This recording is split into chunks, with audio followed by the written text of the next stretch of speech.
Brazil দলে মেসিকে ভাড়া করবেন ব্রাজিল প্রেসিডেন্ট। নেইমারদের জয়ের জন্য মেসিকেই দরকার। চিরপ্রতিদ্বন্দ্বী আর্জেন্টিনার মহাতারকাকে ব্রাজিল দলে খেলানোর কথা বলে ফুটবল বিশ্বে হাসির রোল তুলেছেন ব্রাজিলের প্রেসিডেন্ট লুলা দা সিলভা।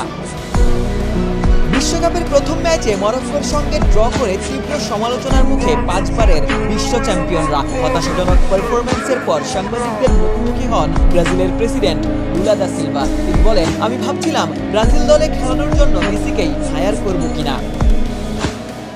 একদিন আগেই আলজেরিয়ার বিপক্ষে হ্যাটট্রিক করে আর্জেন্টিনাকে দুর্দান্ত জয় উপহার দিয়েছেন লিওনেল মেসি। সেই পারফরম্যান্সের রেশ ধরেই মেসিকে ভাড়া করে আনতে এমন মন্তব্য করেন ব্রাজিল প্রেসিডেন্ট।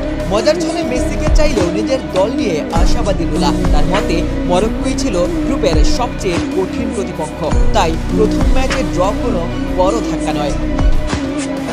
লুলার মতে বিশ্বকাপে ব্রাজিল এবার চ্যাম্পিয়নও হতে পারে। অতীতের সাফল্য টেনে লুলা বলেন, ব্রাজিলকে নিয়ে যখন সবচেয়ে বেশি সন্দেহ করা হয় তখনই তারা বিশ্বকাপ জেতে। দেখা যাক এবার কি হয়।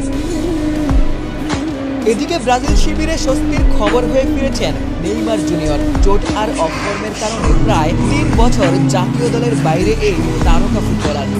আমাদের উঠে দাঁড়াতে হবে।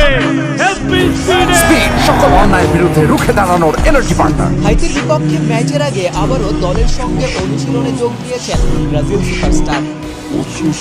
মাঠে ফিরে নিজের চিরচেনা রূপে দেখা গেছে ব্রাজিলের সর্বোচ্চ গোলদাতাকে। সতীর্থদের সাথে যেমন হাসি ঠাট্টায় মেতেছেন, মজার ছলেই সাংবাদিকদের প্রশ্ন ছুড়ে দেন, কি আমাকে খুব বেশি মিস করেছিলে নাকি?